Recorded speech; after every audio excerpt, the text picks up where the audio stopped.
Hello! In this video, we're gonna see how to access that EC2 instance from a Linux machine. So I am inside my virtual box right now.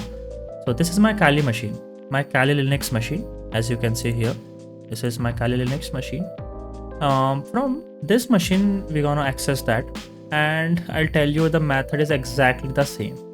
Okay, so I just want to show you anyways. Let's launch a terminal here.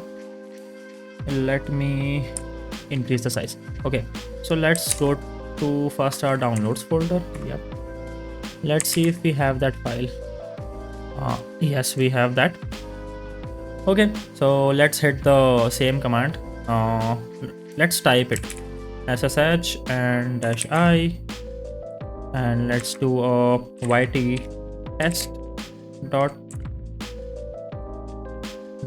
em, and then the name of our instance. Let's see what was the name.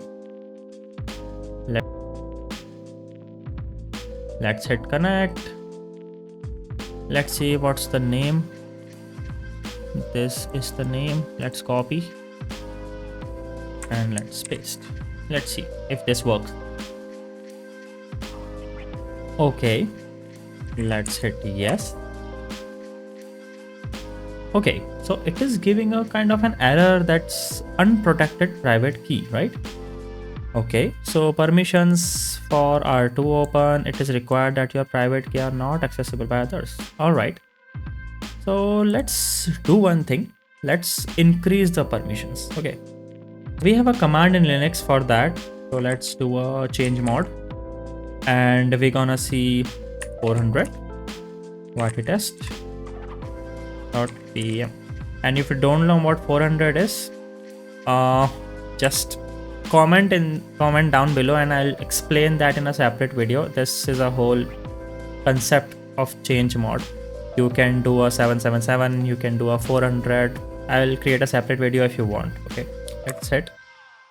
Okay, seems like it's escalated the permissions. Let's hit.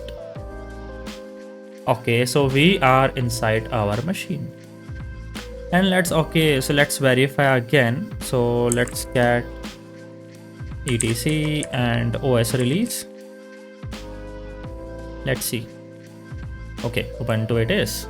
So this was the method, exactly the same. Just also I wanted to show you that error, so that's why I made this video.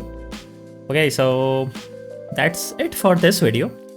In the next video, we're gonna see the easiest way to connect to an EC2 instance, and in just one click, no terminal, nothing. Okay, so I'll see you there.